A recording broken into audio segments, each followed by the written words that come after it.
Hi, I'm Andy Schmookler. I'm here with Ed And Schmookler. Yeah, he is my older brother. I'm 78, so you can imagine. He's a man with whom I've had some of the most wonderful conversations in my life, starting after he went off to college and I was still in high school. So that's more than 60 years.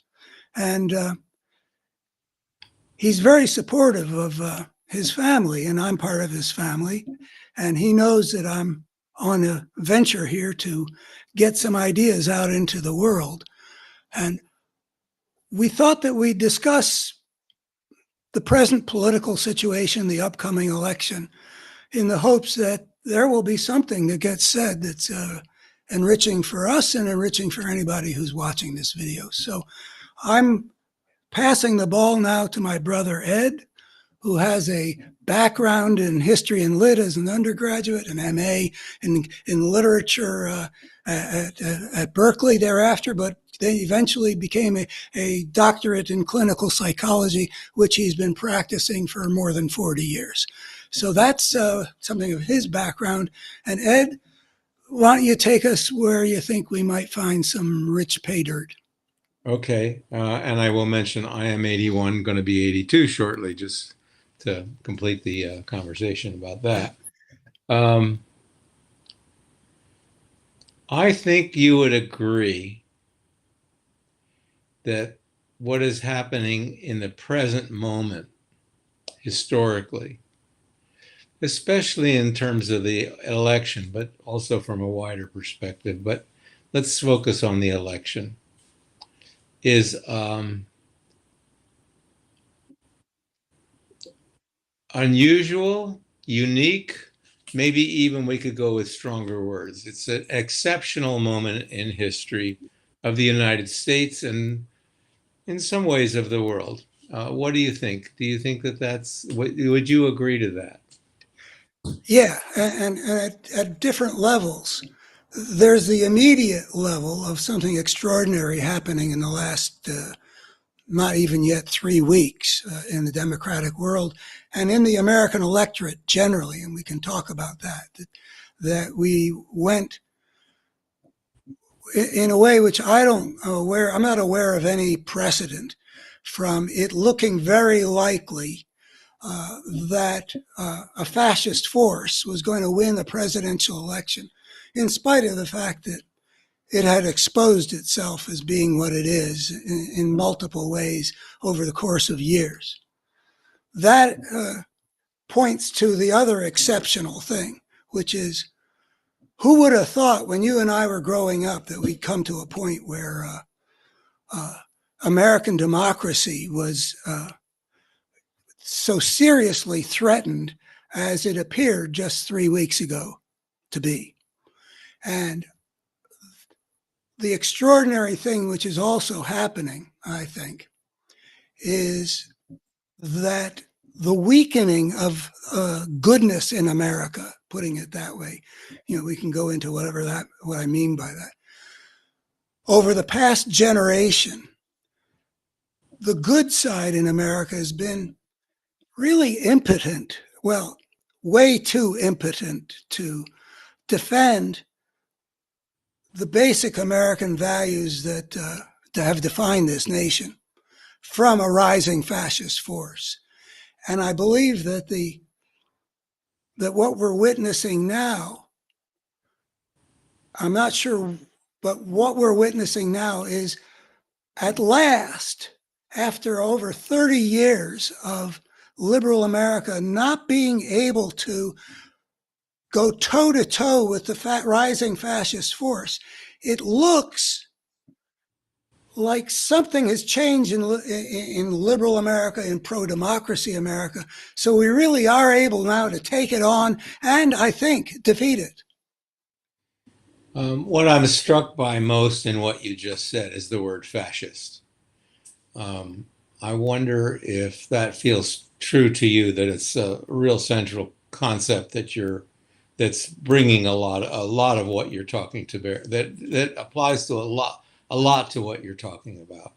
Yeah, I was present in the late 60s and early 70s in places where people used that word, I thought, quite inappropriately. I disapproved the war in Vietnam, but I didn't see LBJ or even Nixon and his group as the fascists to some people. I've resisted for many years bringing that word in.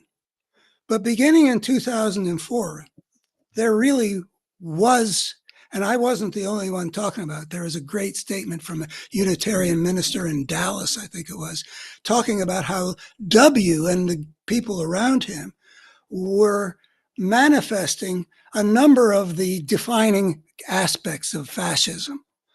And it's only much more visible now. But I'm W? using, go ahead, Ed. You said W? Yeah, George W. Bush, 2004.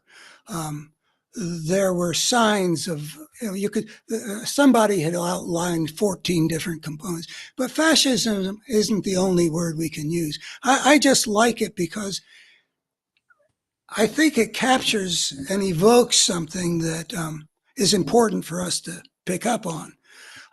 It's the same thing that you see in Russia in this present regime. It's the same thing that's taken over the coalition in Israel. There's a global phenomenon, and you can call it authoritarian, you can refer to dictators, and all of that, is basically accurate. I choose to use the word fascism because, well, we have a history over the last 80 or 90 years of having defended the world from what we recognize as fascism in World War II. We also had to defend the world from Stalinist communism. To me, they're different versions of the same thing. And it has to do with power coming from the top down versus democracy, which is defined by the consent of the governed and the will of the people, creating the government to work for them. That's the dichotomy in our times. Is government going to use power to exploit and dominate the people, like happens in Russia right now? Or are the people going to create a power to serve them? Those are the stakes in this election. Let me raise a question, because I want to be able to turn the perspective a little bit. I would say that to a certain extent, defining from the power from the top down depends on who you are. I think that people in the red states oftentimes have seen liberals, which they say with something of a sneer, that word liberal, well, as power from the top down on them.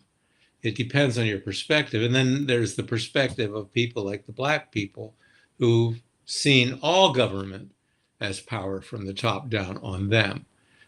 So I want to invite you to distinguish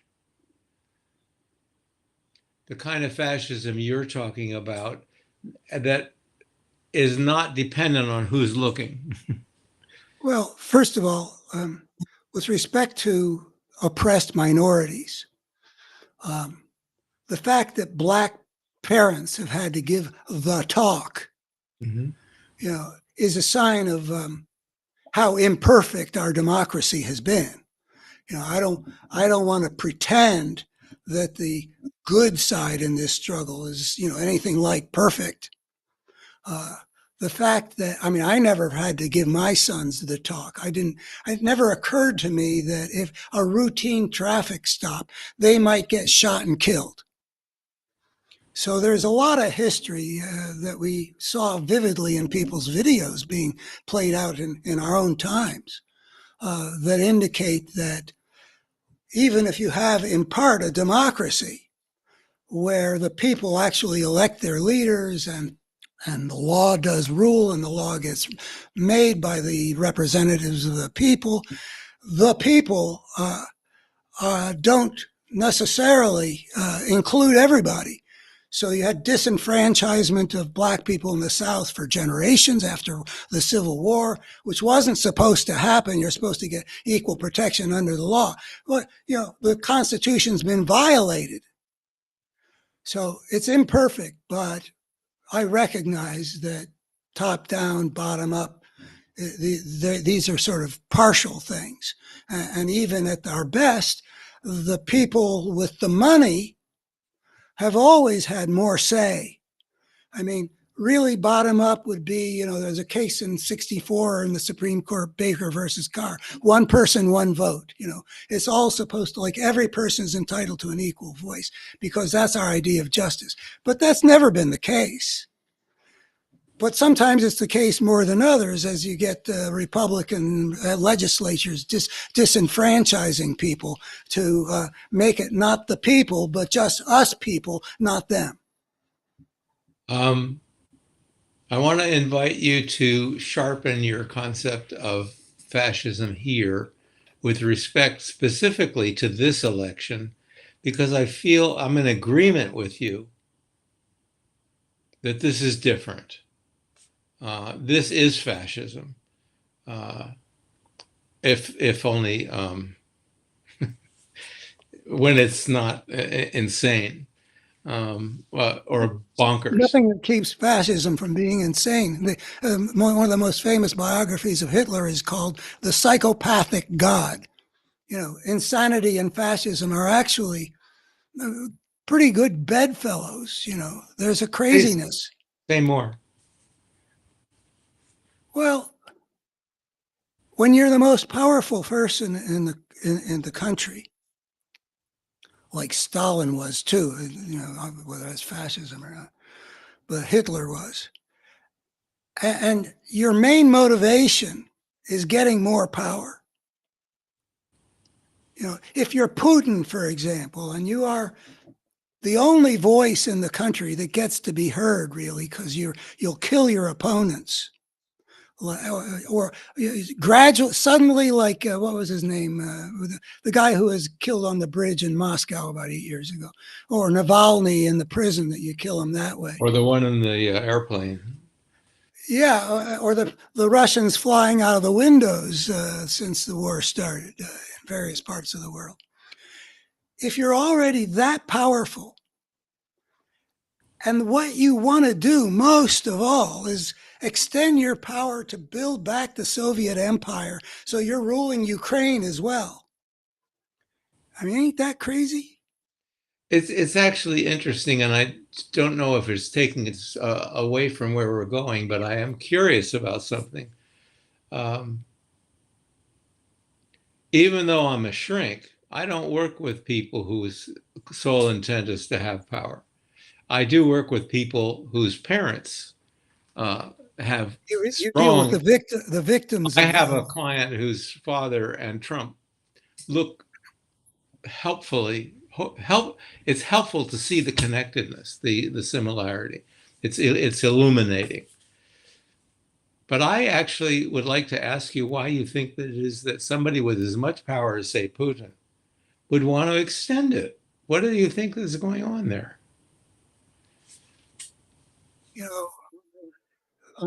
Like you, I've been interested in psychological understanding for a very long time. I got some graduate work, internships in psychotherapy and stuff like that.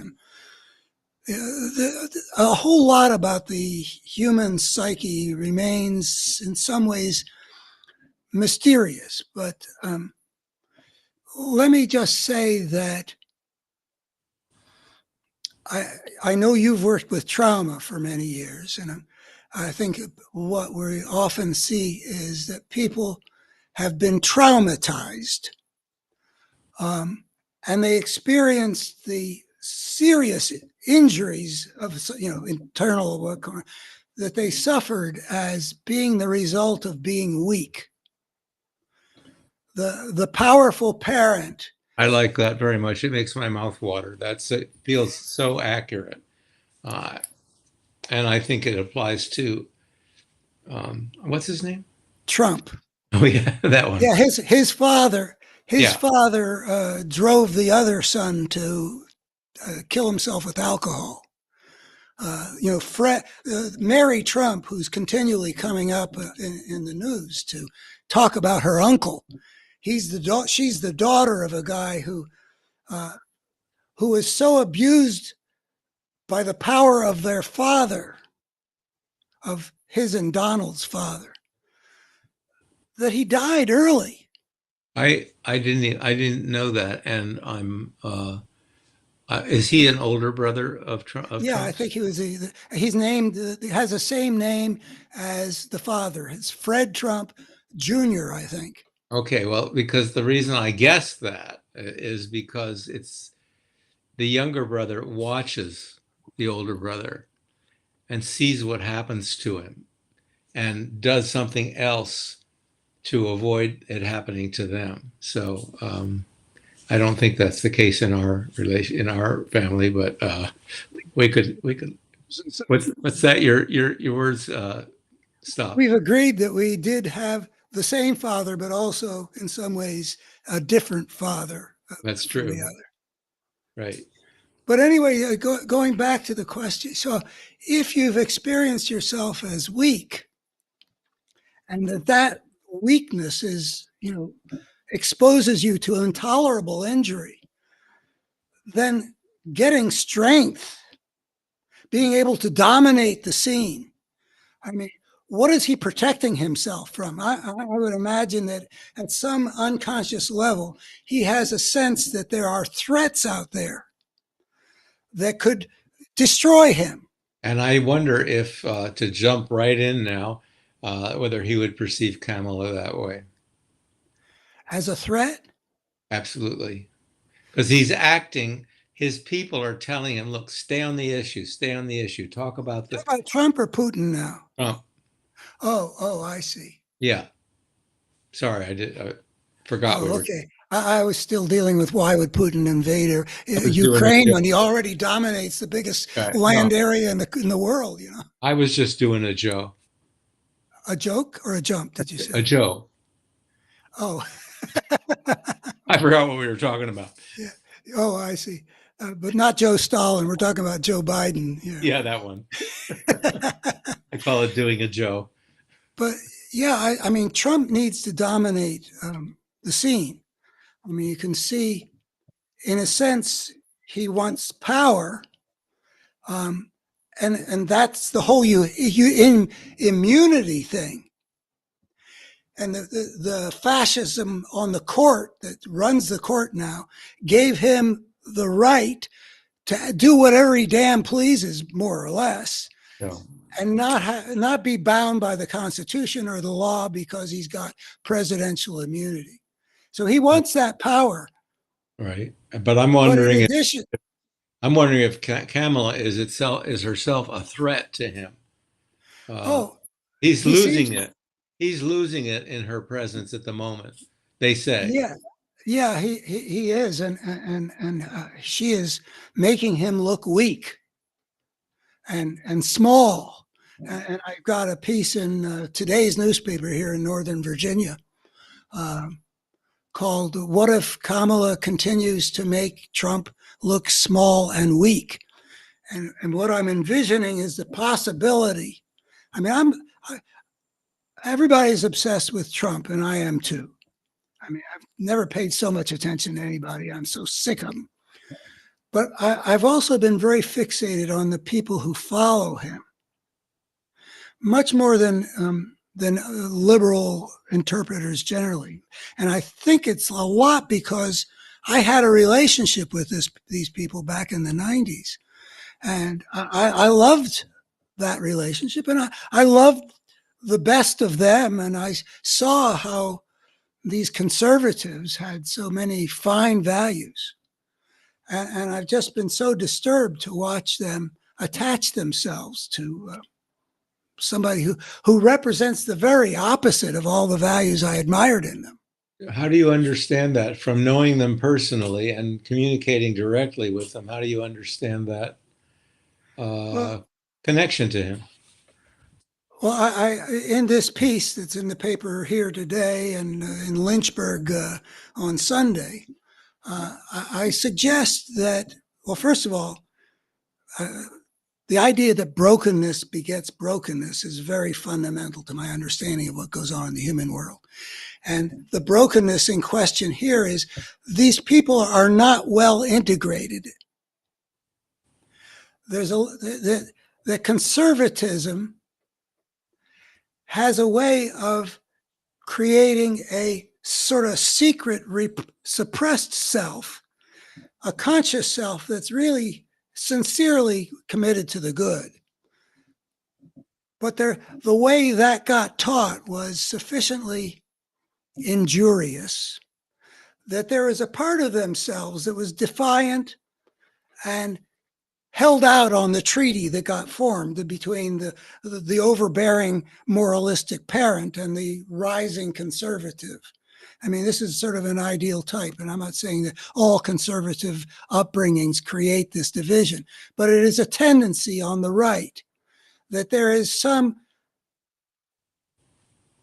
part of the self that's not recognized, not reconciled with, that there's that tension that comes out of a particular kind of upbringing where the morality that gets internalized is too harsh to come to proper terms with everything that's in a human being, whether it's sexual stuff or aggressive stuff or not, or just be the right to be who the hell you are. You know, there are issues that arise. There's even a very strong appreciation of top-down power. And this you'll see in lots of different situations. If somebody's raised that way, if you go I spend time on Facebook every night, and people are basically saying what actually Socrates said and others, is sort of like, what's wrong with this generation? How come nobody told them how it is? And this can be. Did Socrates say that? Yeah. Or did the people who tried and convicted and put him to death say that? No, it was in Plato that They thought he was corrupting the youth. What's wrong with this generation? Nobody's telling them how it's supposed to be. And the people who were raised that way, they really appreciate that kind of top-down power. They were raised with it, so it's an environment that they know how to live with. It's not You only and that, I don't feel comfortable being told what to do. What's that? You and I don't feel comfortable in that kind of authority. You and I did not enlist in the military. We're not big on following orders. You know, we don't have a command structure built into us. Because we were raised differently than that. We were raised in a way that raises liberal people. And I'm not saying one's better than the other. Each has its pitfalls. I would go into detail, but I think it won't be relevant. Okay. So see where you want to go with this, because I'm not sure. Okay. Well, you asked me a I question. feel like we're on something important. Yeah. You asked me, well, why would people, I can't remember how you put it, but I'll ask it this way. The people who care about good values, why would they attach themselves to somebody like Trump, who embodies the opposite of those values? And I was saying that there's a brokenness, that there's all this stuff that I got to appreciate in doing talk radio conversations with them, that they sincerely believed in their Christian values and all that stuff. But it's not their whole self.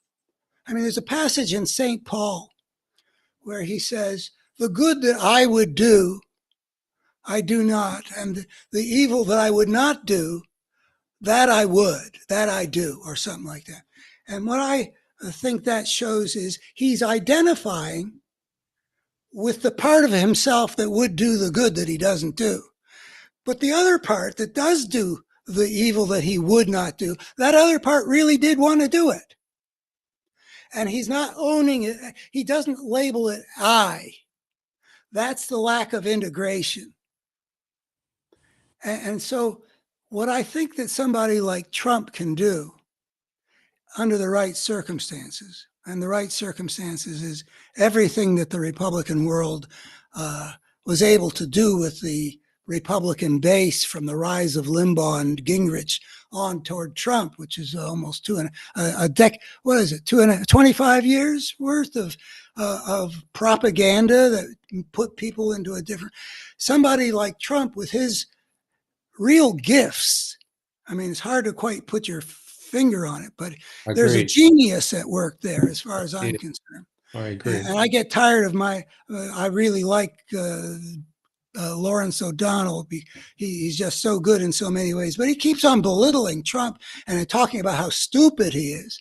Well, how many people get to be president of the United States? And nobody's ever been able to get as much attention directed on himself, which is the other thing he's addicted to. So he's got something going, and he was able to come in to the world as it existed in the Republican side by 2015. And he hijacked the whole party. He took over the party. The party didn't want him taking over. They had no choice because his gifts enabled him to ensnare so much of the Republican base that through the primary system, he becomes the nominee of the Republican Party. How would you identify, how would you name his gifts? Well, I say that the human psychology is a mystery, and I'm very frustrated with the limits to my understanding, and this is really one of the main places. But what I say in this piece that's in this is that the part of them that, for reasons that we talked about, really wants to identify with the strength to dominate, that part of them really does like the good, but there's a part of them that really gives priority under the right circumstances to let me be part of that. Let me hold on to this kind of power to dominate. But what is his goal? What is his gift is what I'm asking you. Well, he's been able to dominate. That's one thing. How? I'm going a little deeper. Is like, how do you think? What is it he's got? Well, I mean, we can talk about places where we've seen it. For example, in the Republican debates in 2015 and 2016, we saw little Marco and low energy Jeb and Lion Ted Cruz try to dominate him. So I'm not answering your question, but I say if you look at, Marco Rubio made an effort to go toe to toe with him on his terms. He made himself look silly. Let me Trump put his foot on his throat. Let me start by there's different Buddha families. I'm bringing something rather abstruse for many people in to name something. There's families. There's a family where rage would be the strength, kind of cutting through and sharp. And there's another one which is charismatic, drawing people to you. I think he's got both of those qualities. Understand his charisma, though. Except, What'd you say? I don't understand his charisma because he has none for me. But I see that he's got it because I don't know any American political figure in our 2.5 centuries who's been able to develop a following that's as passionately, fervently loyal to him as this one. Well, you say that you don't feel the charisma. However, we started out by talking about this coming election. And we started out by talking about this exceptional thing that happened with Kamala Harris suddenly appearing in this exceptional moment. And who are we talking about? Trump. He's got our attention. Yeah. But Trump is also, I just want to add as a possible, in 2015, I wrote already about Trump as a symptom of what was already there. I used the phrase, he's the Republican wolf in sheep's without the sheep's clothing.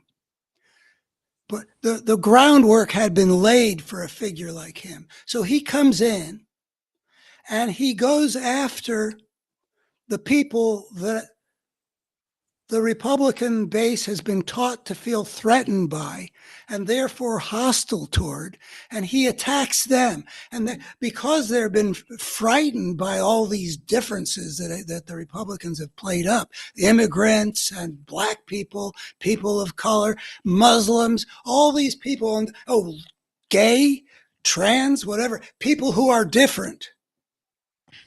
Because they have been taught to go into such a place of fear about people who are different, it is very rewarding for them to have a leader to identify with who effectively attacks the people they feel threatened by. Can you talk a little bit about more about how people have been taught to fear people who are different? I feel like that's a terribly important piece of what we're talking about, and I wonder if you could elaborate. Yeah, if I may, Yeah. this will just take a second. I want to show a book I've written that really deals with this a lot. I don't know who this is going to replace.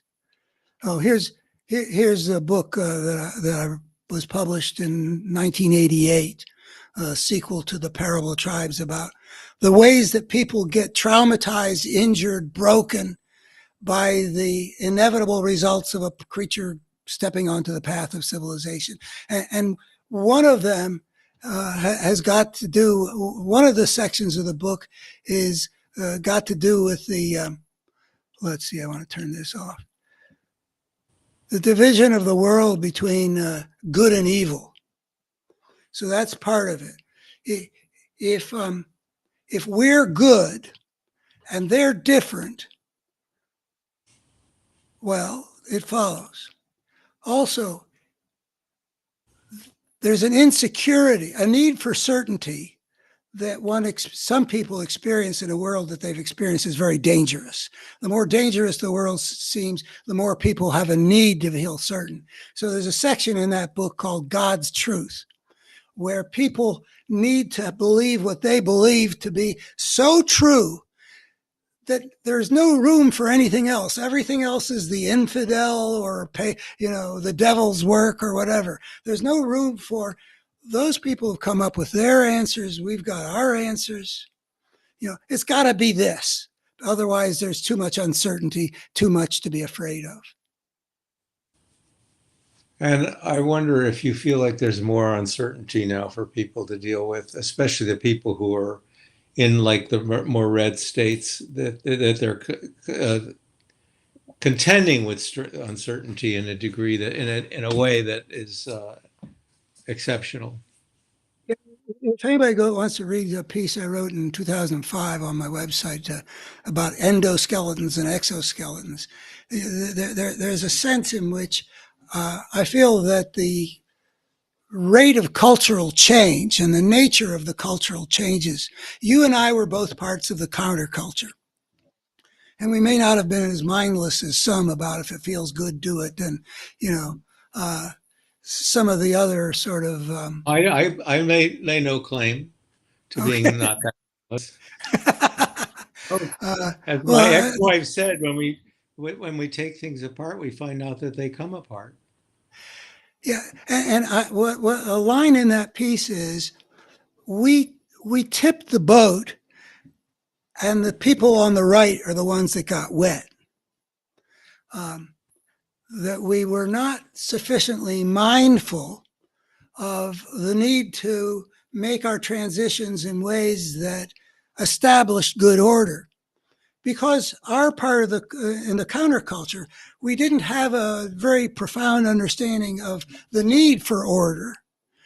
We thought we could just storm the Bastille. Well, there's another component which I think is part of this, which is economic. I feel like in a lot of the red states where there is a lot of insecurity, it's because they have lost out severely because of globalization of jobs and stuff. These are the same people who are those same states that are prone toward what we're talking about are also the states where there's a lot of addiction of opiates and stuff like that. Of despair? Would you repeat that? Because the words didn't, I couldn't hear the words. Of despair. if other people can hear me either. Yeah, try it again. There's the phrase deaths of despair. Right. Um, Yes. like in Appalachia um, and that is, there are a lot of people who feel very disappointed. Uh, I don't think the whole Trump phenomenon is people who are economically hurt, but a No, lot of people but MAGA who, is specifically make America great again, which means that there's a experience of having lost out in major ways.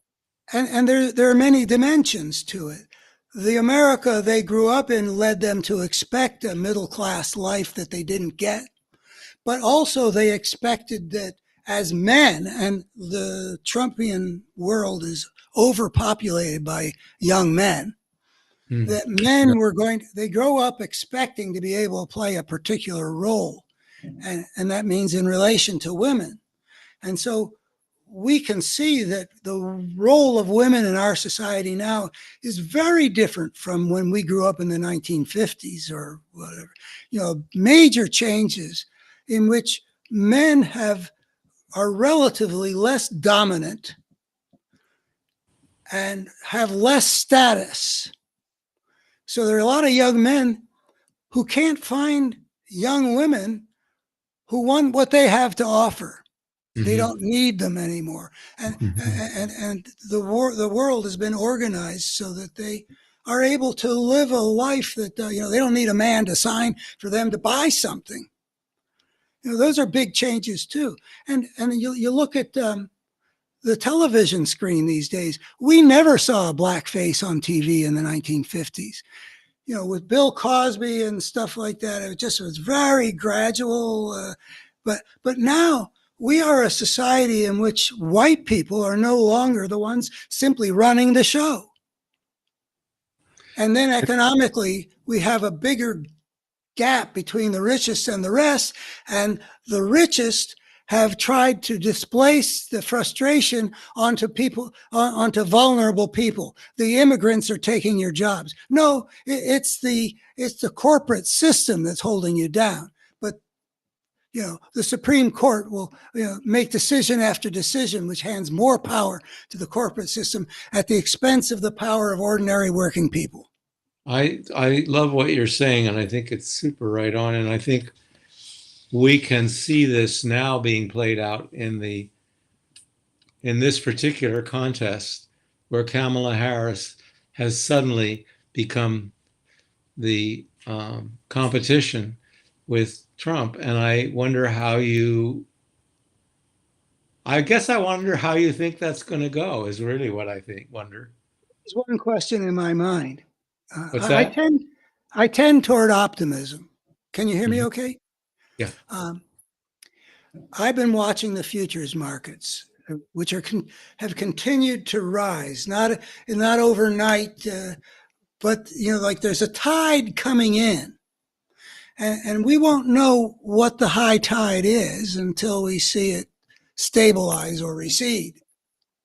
And I, as an optimist, am thinking that there are a lot of people in America who, over the next 88 days or whatever it is, are going to come onto Kamala and Walz's side, who haven't registered yet in the polls, haven't registered yet in the futures market. It's just still rising. Who knows when that stops? I mean, so far, I gather it's people in the Democratic fold that are coming in. The people that look like Biden wasn't going to be able to hold on to, young people, too many of them were not planning to vote or not sure they were going to vote for Biden or whatever. Black people were not registering going to vote for Biden at the number like 80% like he got in 2020. So the immediate rise is the Democratic base is coming home. What do But you I mean? think coming home, the Democratic base is on any kind of fence. It's all in with Kamala. But then there's this whole middle of the electorate. People who might have voted for Biden in 2020, but they also consider voting for Trump. They're not of the mentality of one guy I heard, I'd vote for Biden even if he were dead, because of how they see the election as between democracy and fascism. But most people are not that alarmed. They don't have a sense that I've got that the election of Trump would transform this country in ways that we might never in our lifetimes get back. Wait, would you just, oh, yeah, go ahead. That this could be, semi-permanent. I mean, it took Like he said, you won't have to vote. Yeah, it took the Russians from 1917 to 1990 or 91 to get rid of the communist regime that took over. Who knows what would happen in America? But here's a guy that the Supreme Court has given a carte blanche. He's a guy who's talking about being a dictator from day one. He's got this 2025. He's going to turn the federal government into something loyal to him, like Putin's got. I mean, who knows where that would lead? But I think that the number of people who actually want what Trump has to offer is really not more than a third and probably less. And so I think that the middle is gettable.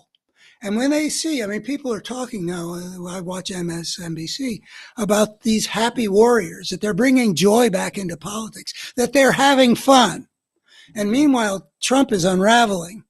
He looks angry. He keeps on saying absurd things. Who wants to hug that? And particularly if she keeps on making him look bad, then even that 1/3 that wants a strongman leader, that's what the polls indicate, 32%. That doesn't look strong when you get humiliated by a woman of color who has your number, the prosecutor who can prosecute the felon, et cetera, et cetera. So I think that there's a plausible scenario where this nation, you say, well, is there anything extraordinary happening?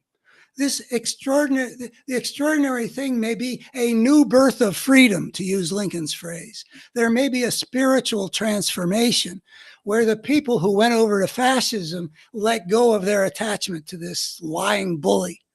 And the people who didn't recognize the threat, nonetheless, are drawn irresistibly to these good people. Okay, so you are the historian. You've been studying this forever. Why is that happening now? I mean, you've said some things about some changes, but... Okay, well, let me put it this way. I kind of saw what was coming in the early 90s. I really saw it in 2004. And I spent in the 90s in a more casual way dealing with radio gatekeepers. And then full time starting in 2004, trying to put out the word to liberal America. This is not politics as usual. We've had a fundamental transformation in the nature of our politics. Something different has taken over one part of our body politic, and it needs to be seen for what it is and fought for what it is. And I've come to identify with Cassandra. You see what's coming to Troy. You see that your family's going to get wiped out, except for Aeneas, who makes it to found Rome, But your father and your brothers and all that are going to be dead, and the whole city's going to be laid waste. And she saw it, and nobody listened. That story made a lot of sense to me. And we could talk about, well, what was the matter with liberal America that they couldn't see what was rising? And that's a whole, I've talked about that. But why is it happening now?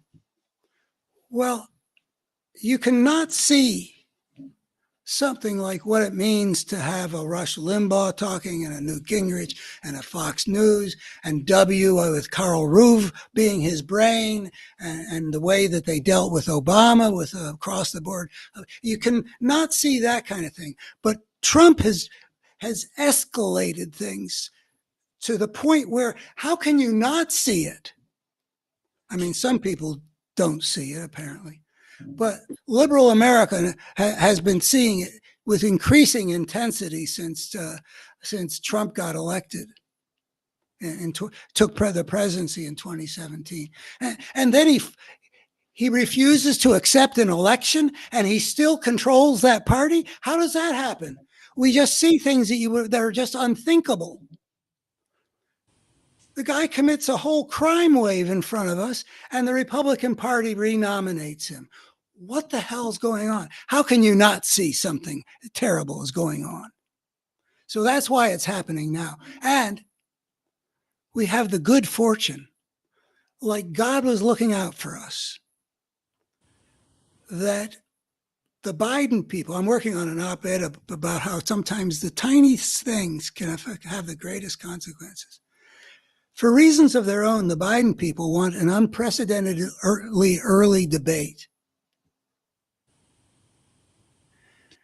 Because of that unprecedentedly early debate, there was time, but just barely, for the pro-democracy force to put forward a champion who could win, because it looked ominously like fascism was more likely than not to win the election of Trump versus Biden. But they did have an early debate. He was comatose. All of a sudden, the democratic world, which was about to, just keep on doing what it was doing because he'd accomplished a lot and he was a great guy, but he wasn't getting the American electorate behind him.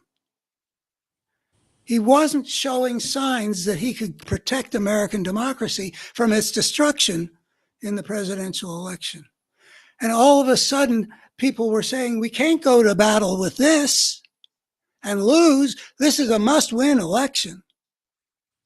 I felt that if they had planned it this way intentionally, this was a good way to go for him to show God up. planned it. I know you believe in God. I mean, do you have a feeling that God had a hand in this? I don't. That's beyond my scope of comprehension. Okay, but it's as if. It's as if. It's as if, I mean, if they had planned it that he's going to do a bad job and then she's going to get the nomination, this would have been the way to go, because I don't know that she could have gotten on board any other way. If it happened in September, the first debate is always in September. Biden comes in. Let's just say that he would have been just as incapable of going toe to toe with Trump for whatever reason. I mean, he might not have been incapable. It might have been the same guy who delivered the great State of the Union address that people admired. If he had done that in September, there's no way. The convention would be behind us. The ticket would be set. We would be set probably to lose. And now we're set probably to win because of that little thing that happened, that the Biden group said, let's have an early debate so we can dominate Trump early on and start to recoup our power with the electorate. Well, it didn't work out that way.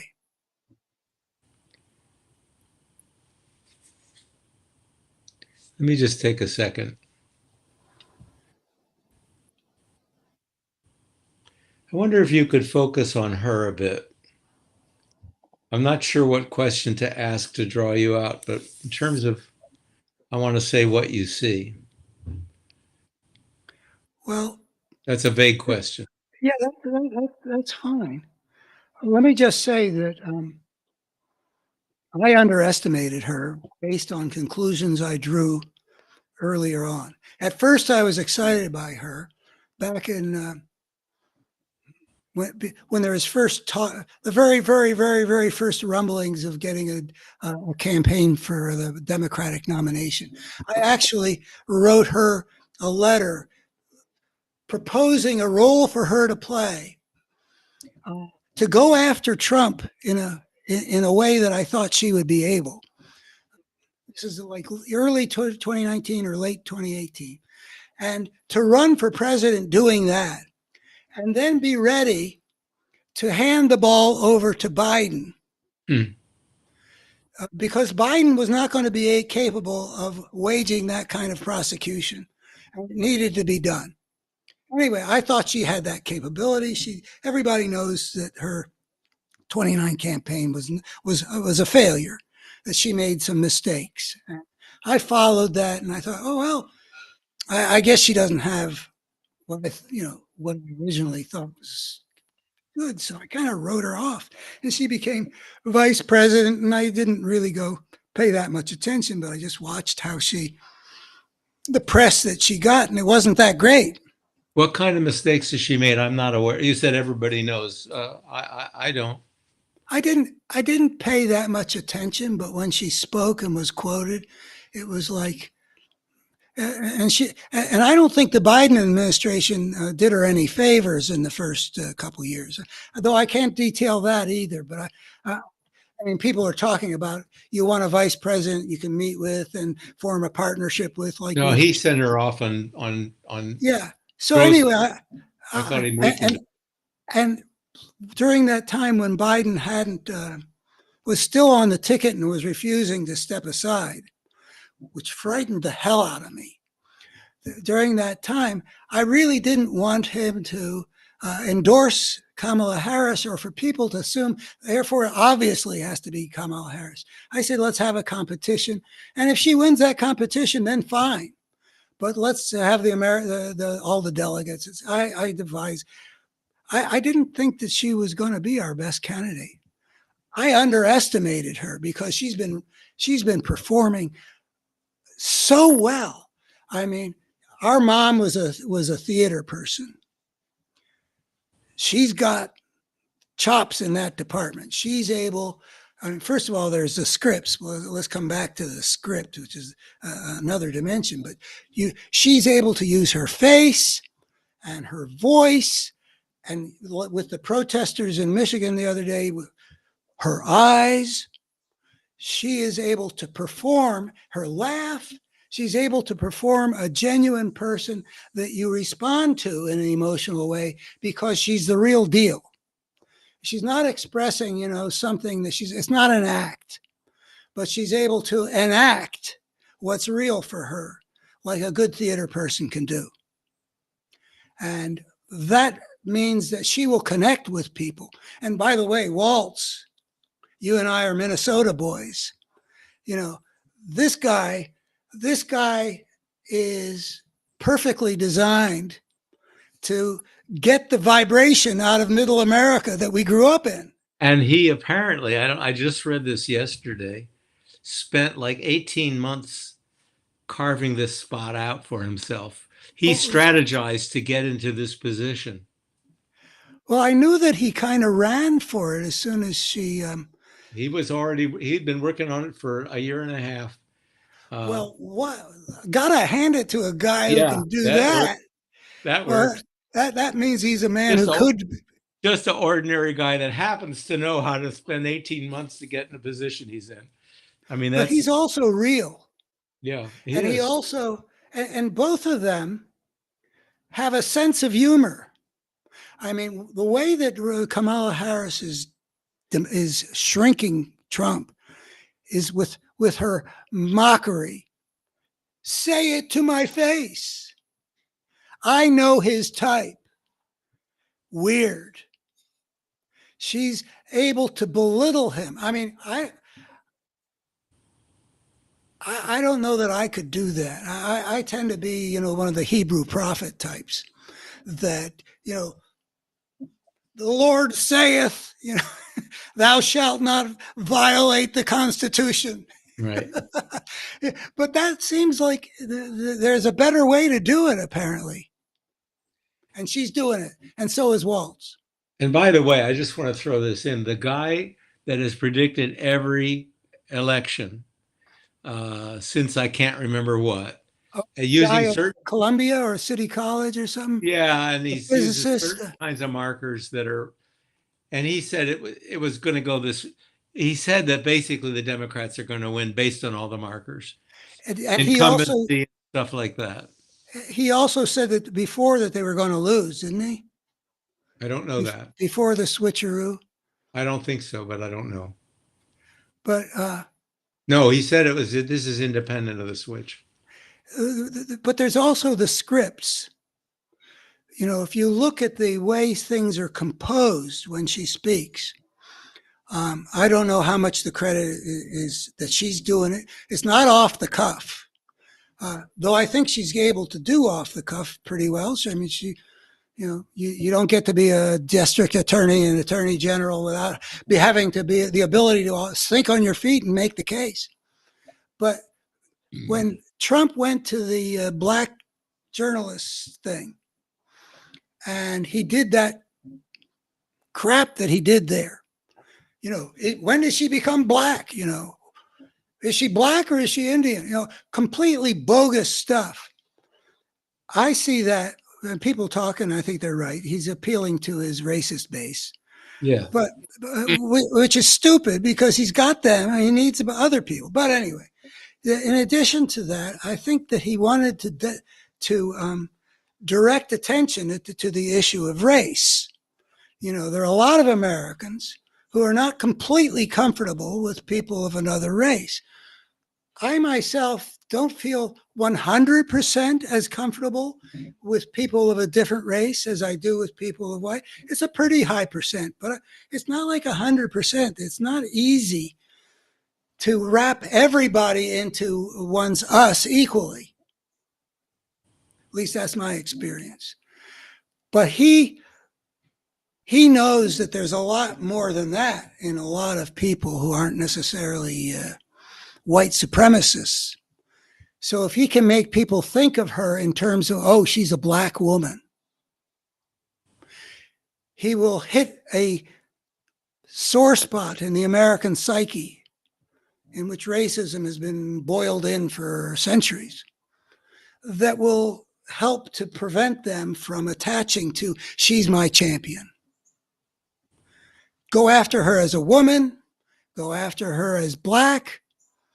And she responded magnificently.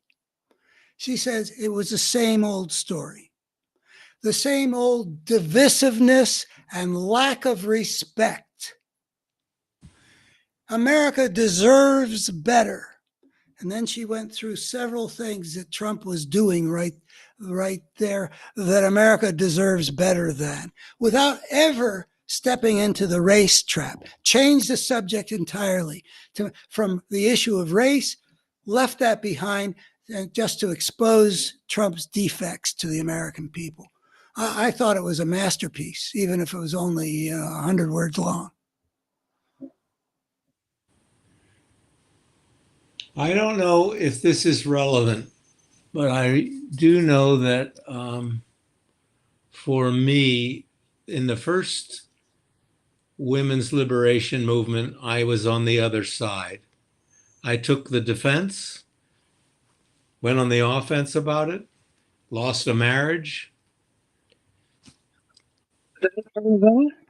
Huh? Was losing the marriage a part of your being sort of? Absolutely. And I didn't know that. yeah, that was it was a big component. It wasn't the only thing, but it was an She's important. a strong woman. You think? Yeah, yeah, she sure is. You might say that you two are close. Yes, we are. In your present lives, but in this time around, I've taken the opposite position. I'm very much into this is time for women to finally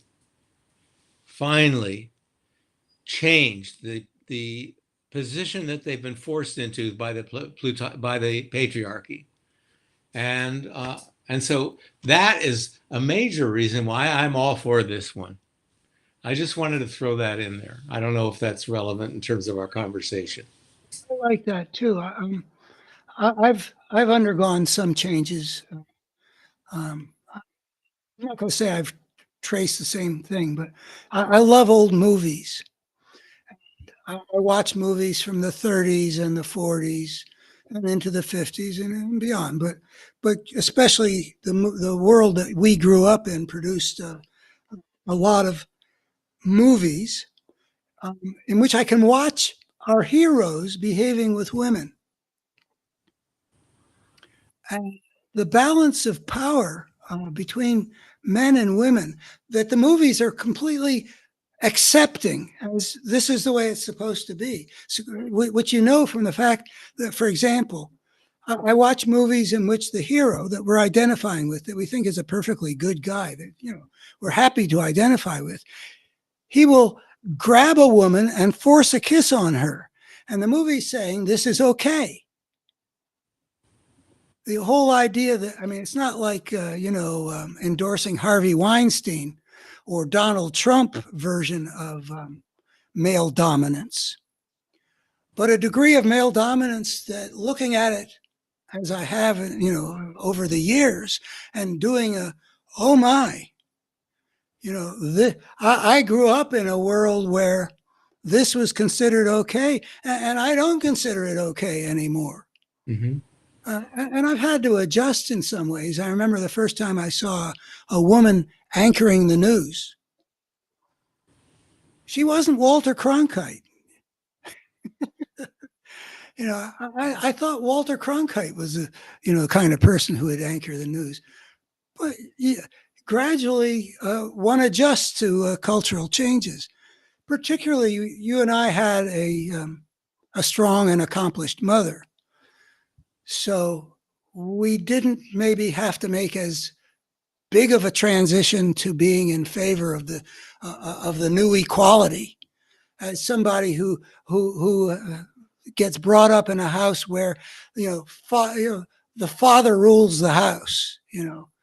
I think Dad got kind of the last word, but Mom was as strong as he in terms of what went down. So I don't think we had as big, but I got a feel for people whose fathers were the kind you see in the Western. Women are supposed to do what they're told.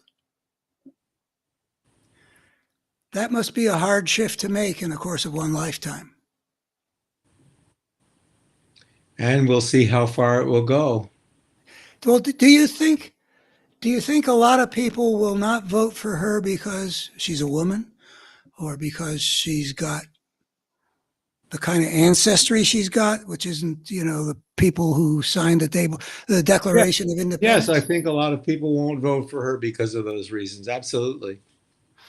Well, I can't see how it could be otherwise. And the question is, what's the percent? And it's looking good, but right now we're riding on excitement, and it's going to take, fortunately, it's not that far away, so we can ride a certain level of excitement. But I think there's going to be other things that need to happen, and I think they're being self-generated by Trump. well, the contrasts that people are going to see, and the contrasts are like between one person said, you got joyful on this side and angry on the other. Various dichotomies that are getting displayed besides democracy and fascism. I believe that the power of those contrasts might be sufficient that significant inroads can be made where people who have to overcome something to vote for a woman of color will overcome it because of the weight of all these other contrasts and what they value. There's also the vote of minorities and of women. And women have been severely threatened by things that have happened because of the Supreme Court recently. And I think it's in their obvious best interest to step up for a woman, and there's a lot of women in the United States. For example, when Kansas had the abortion issue up on for a special balloting, whether or not, I can't remember whether it was to put the right to abortion in the Constitution or to prevent it being taken out of the Constitution, something or other. And Kansas is a very red state. And the pro-abortion, or the pro-mind your own damn business, in Walz's phrase, side, won lopsidedly People didn't know how it was going to go, and I can't remember what the margin was, but between 10 and 20% margin. Uh, the and in Ohio, an abortion protecting the right to abortion also won a clear majority in a state that is something like Trump won by 8% or something like that in 2020. So how much is that going to weigh? How much will the messaging about that get? It's more than 65% of Americans basically agree with Kamala Harris on the issue of abortion. How many of those people will vote on that basis and have it outweigh whatever qualms they have about voting for somebody that would break new ground in the American presidency?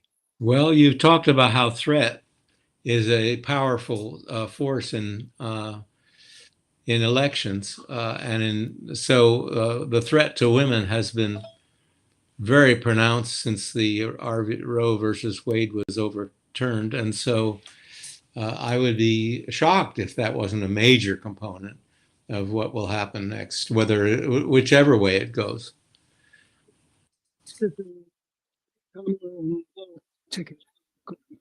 Could you repeat that? I was unable to hear I can't hear the sound. Can you hear me now? Yeah. One of the things that this ticket has going for them is that their position on a variety of issues is supported by large majorities of the American people. If you just ask them, what should be the role of the government with respect to abortion, or with respect, should we have universal background checks about guns? Maybe even should we ban assault weapons? Should we have judicial reform? Climate change. If you look at the polls on the various issue one by one, Kamala Harris and Tim Walz are able to stake out a position that's meaningfully accomplishes something in a certain direction, and that is supported by 60 to 80% of the American people, depending on the issue. So I think that one of the things that's been true about our politics is that the failures of liberal America and the utter brokenness of conservative America have combined over the last 30 years to give us a political system that's been disabled from doing the stuff the people want done. So if you can evoke the sense that vote this way and we'll get this stuff done. I wish that the Senate possibilities were brighter, but that would be part of what the pitch should be. We can get stuff done. If we can reawaken American democracy, not just that the fascist force isn't governing, but that the fascist force isn't able to paralyze us anymore. Is that a pretty good place to? I'm noticing the time. I wonder if that fine. Isn't a good place to end. Is like, maybe we can get something good done too. A spiritual transformation leading to a political renewal. Yeah, where real things that need to happen can happen. Yeah, and getting the people to believe that the will of the people and the consent of the government are things that we can retrieve and reestablish. And broaden. And make life better for everybody. That'd be great. All right. Well, thank you, Ed. Well, thank you. Okay. And let me just say, if you like what you heard, please like, support, follow. Check out my library of videos on a variety of topics, including some that we've talked about here today. We touched on a lot of stuff, Ed. And if you want to see how in a written form I lay out what I consider to be a better human story, an integrated way of understanding the forces at work, which are pretty amazingly complex and deep. And we've been talking about all of them, but they all fit together into a coherent picture. It's not like one thing or another. This is history unfolding in the world of the creature that has launched this new phenomenon in the 3.5 billion year history of life. This new phenomenon where a creature invents its own way of life and finds it's in all kinds of trouble and has to meet all kinds of challenges if it's not going to destroy itself. So if you want to see all that, please go to my website, betterhumanstory.org. And Ed, maybe the next time we come out here, we can talk about some of that big picture stuff that, if you're willing to join me again. I knew you'd ask the questions that opened the big doors, and you did. I Good, appreciate I'm glad. it. Yeah, it was great. Thank you. We're here. Okay. Bye-bye.